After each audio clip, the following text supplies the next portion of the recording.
కందిపప్పు, ఎండుమిరపకాయలు లేదంటే ఒట్టి మిరపకాయలు అంటారు కదా, అల్లము, కొంచెం బొంబాయి రవ్వ ఇందా 2 గంటల ముందు నానేసానండి. వాటిని మిక్సీ పట్టుకుంటున్నాను. ఇలా దోశ వేసుకొని కాల్చుకోండి శుభ్రంగా.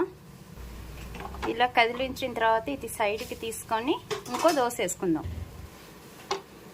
ఈ దోశని ఇలా ఫోల్డ్ చేసుకుంటూ ఇంకో దోశ వేసుకొని ఇచ్చేసుకుందాం.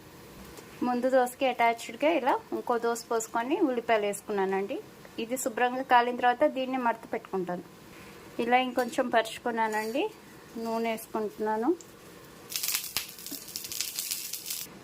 ఇలా రెడీ అవుతుందండి. ఇలా మధ్యలో కట్ చేసుకొని సర్వ్ చేసుకోవడమే.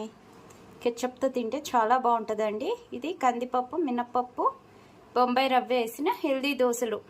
డయాబెటీస్ వాళ్ళు కావాలంటే ఎగ్ కూడా కొట్టుకోవచ్చండి, అది ఇంకా హెల్దీ అవుతుంది. వెజిటేరియన్